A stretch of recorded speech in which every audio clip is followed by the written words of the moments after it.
Interest नहीं है, ना ही आम जनता का कोई इंटरेस्ट है। जनता बैठक करना चाहे कर ले। अमित शाह जी ने क्या मंत्र दिया मुझे तो नहीं पता, लेकिन जो पब्लिक डोमेन में बात है वो ये है कि 4 घंटे डांट पड़ी है सबको, एक क्लास लगाई गई है अच्छे से, और ये बताया गया है कि भाई सारे लोग जो है एकजुट होकर काम करें। क्योंकि जितना भी अनुशासन की बात करते हैं और ये कहते हैं कि हम इतना बड़ा संगठन है, बताइए इतने बड़े संगठन को ऊपर से 2 लोग आके नियंत्रित करेंगे अचानक से, और अब वो परिचय होने लगा उनके बीच में और परिचय दे रहे हैं वो कि हम क्या करने वाले। ऐसे 2 लोगों की आवश्यकता क्या थी अगर यहाँ पर संगठन इतना मजबूत है तो फिर आज की तारीख में चाहे प्रहलाद पटेल जी की बात करी जाए या कुलस्ते जी की बात करी जाए, वो डेरा डाले हुए हैं बीजेपी कार्यालय में, तो सारी चीजें ठीक नहीं है। Not everything is going well for BJP, ये तो पक्की बात है। और जो मंत्र कहीं शंखनाद की बात हो रही है, भाई एक ही मंत्र है जनता का, इस बार बदलाव होगा, और वो जनता मंत्र दे चुकी है इनको। अब ये कुछ भी जोड़ तोड़ करते रहें या कुछ भी एक नया समीकरण बनाने का प्रयास करें, मुझे लगता है उसमें विफल रहेंगे, क्योंकि जनता अंततोगत्वा समझ गई है।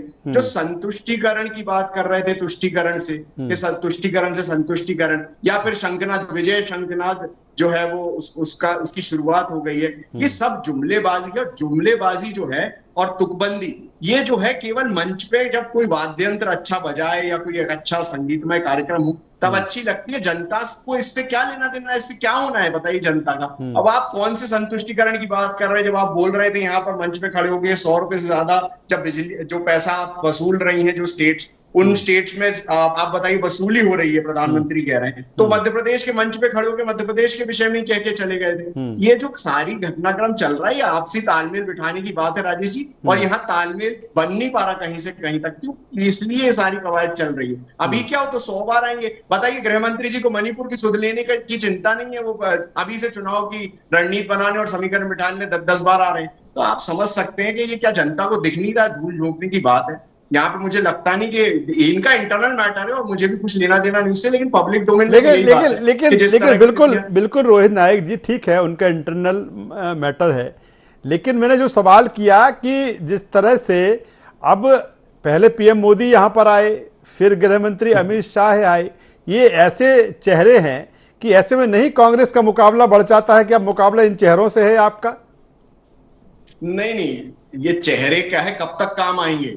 नाम गुम जाएगा, चेहरा भूल जाएगा, मेरी आवाज की पहचान है, ऐसे ही थोड़ी कहीं नहीं ये बातें। ये चेहरे कब तक काम आएंगे? ये चेहरे कुछ दिन काम आएंगे, जब तक धरातल पे कुछ नहीं होगा तब तक, जनता को जब तक लाभ नहीं होगा तब तक कब तक चेहरे काम आएंगे? राजेश जी चलिए मैं दोबारा आता हूँ। चेहरों का नहीं, ये देखिए केंद्रीय नेतृत्व का तो इन्वॉल्वमेंट रहता है, लेकिन क्या है कि जब आप सत्ता में होते हो तो आप मंत्री के पद के तौर पे आप आते हैं और दौरे करते हैं। तो अगर आप सत्ताधारी होकर आप मंत्रियों को यहाँ झोंक रहे हैं तो काम कौन कर रहा है केंद्र में? मुझे ये नहीं समझ में आता कि जिस तरीके से जो फोर्स को डिप्लॉय करती है बीजेपी, वो बहुत ही मतलब आश्चर्यजनक लगता है, क्योंकि पूरा देश एक तरफ रह जाता है और फिर पूरे लोग जो है वो केवल चुनाव में फोकस हो जाते हैं। प्रधानमंत्री जो है प्रधानमंत्री की हैसियत से आते हैं और यहाँ पर बीजेपी का जो है बिगुल बजा के जाते हैं। गृह मंत्री जो है गृह मंत्री की हैसियत से आते हैं और यहाँ पर चुनाव का बिगुल बजा के जाते हैं। भाई वो नरेंद्र मोदी जी के तौर पे या जेपी नड्डा जी संगठन के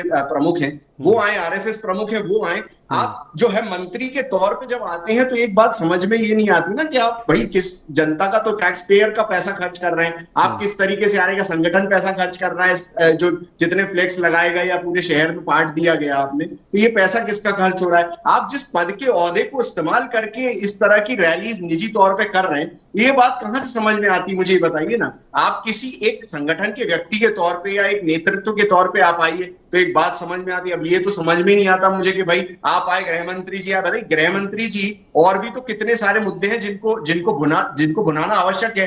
वो देश में क्या स्थितियां उनको समझना आवश्यक है। अंतिम पंक्ति तक लाभ पहुंचाने की बात कर रहे हैं, यहाँ पर मूत्र विसर्जन हो रहा है लोगों पर, जिन लोगों की बात करी जा रही है उस तबके को किस तरीके से शोषित किया जा रहा है, ये सब हमारे सामने है। तो फिर ऐसी परिस्थिति और ऐसी स्थिति में गृह मंत्री जी आकर क्या करके गए, क्या बताकर गए, ये कुछ आपको नहीं लगता है कुछ दाल में कुछ काला है? क्योंकि जिस तरह से संगठन काम कर रहा है बीजेपी का इस वक्त, और जिस तरह से बीजेपी में उथल पुथल का माहौल है, ये सबको पता है पब्लिक डोमेन में कि किस तरह की डांट पड़ी है सबको। मुझे नहीं लगता कि चलिए कुछ मुझे लगता है जितना सघन दौरा इनका पद पे रहते हुए होता है, इतना आज तक के इतिहास में कभी नहीं किया किसी पार्टी ने। मैं ये कह रहा हूं कि अगर एक बार जाना है, चुनाव आते ही एकदम रैलियां तेज हो जाती हैं, लगातार रोड शो होने लगते हैं, प्रधानमंत्री, गृह मंत्री के, पूरा मंत्रिमंडल डिप्लॉय कर दिया जाता है स्टेट्स में, तो वो काम कब करते हैं? प्रश्न ये है भाई, आम जनता से संबंधित वो लोग हैं, वो एक जनप्रतिनिधि है, वो एक पद पे बैठे, सत्ताधारी पार्टी के नेता हैं, तो जनता के को क्या डिलीवर कर रहे हैं? चुनाव लड़ने के लिए पद लिया है कि जनता को डिलीवर करने के लिए पद लिया? ये बात कर रहा था मैं। तो इसमें थोड़ा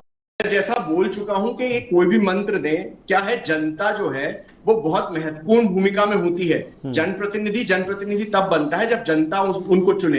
आज की तारीख में जो जनता का मंत्र है वो बदलाव का मंत्र है, और ये बयार सबूर दिख रही है। अगर आप जनता के बीच में जाएंगे, आप उनसे संवाद करेंगे, आम जनमानस के बीच में, इनके खुद के कार्यकर्ता हताश हैं, इनके खुद के आरएसएस का केडर हताश है, इनके जो पैराशूट से लाए हुए लोग हैं उनसे लोग परेशान हैं। तो ये संगठन में ये जो उथल पुथल है, ये पब्लिक डोमेन में आ गई है। और जनता वैसे भी, जैसा मैंने कहा कि जुमलेबाजी से और तुकबंदी से नहीं सरकार चलती।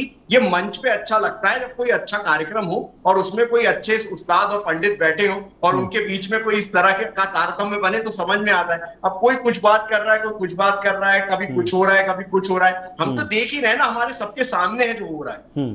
चलिए।